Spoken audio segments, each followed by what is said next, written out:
Welcome to the Horror Summit. This is episode 2 of my quest to find the Mount Rushmore of horror movies.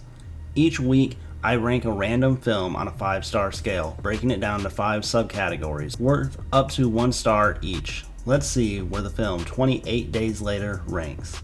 28 Days Later is a British post-apocalyptic horror film directed by Danny Boyle and written by Alex Garland, who actually directed the first movie we saw, Annihilation. The movie stars Cillian Murphy as Jim, Naomi Harris as Selena, Brendan Gleeson as Frank, and Megan Burns as Hannah. So, let's get into the ranking of the movie.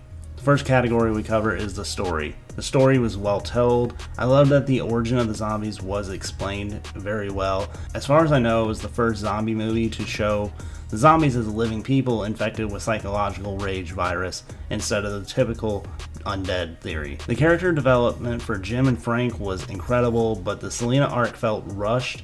Her sudden change didn't allow us to see more of the badass survivor before her personality shifted. Story-wise, it's solid but not perfect. It's going to get 3/4 stars out of 1. Next is the acting. The main cast did an excellent job, especially Cillian Murphy as Jim and Brendan Gleeson as Frank, but Hannah felt out of place and many of the other extras were very hard to watch. This inconsistent performances held it back a little bit, giving it also a 3/4 stars out of 1. Next is the visuals. The set and makeup were absolutely outstanding, making the post-apocalyptic world feel gritty and real. But the camera work, I'm not gonna lie, it's brutal. The visuals earn a 1/2 star out of 1.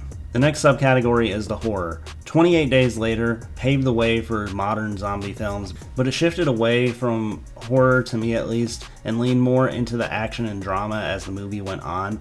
While the horror moments were effective, they weren't the focus. Because we're judging it as a horror movie, it's going to get 1/2 star out of 1. The final subcategory is flow.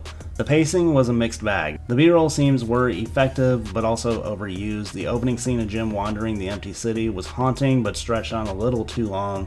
The later B-roll felt like unnecessary padding, and the editing mistakes with weird jump cuts and missing scenes dragged the flow down, giving it a 1/2 star out of 1. That gives 28 Days Later a final score of 3 out of 5 stars, putting it in first place ahead of Annihilation from last week. So this is usually where I spin the random number generator and we figure out what movie we will be watching next week, but next week we're actually going to be watching a brand new movie, and I'll be ranking it, called The Woman in the Yard. Join me in the theaters and make sure you come back for that review. Also, leave your ranking of 28 Days Later in the comment section below so you can play along. And as always, join me on this journey to find my Mount Rushmore of horror movies.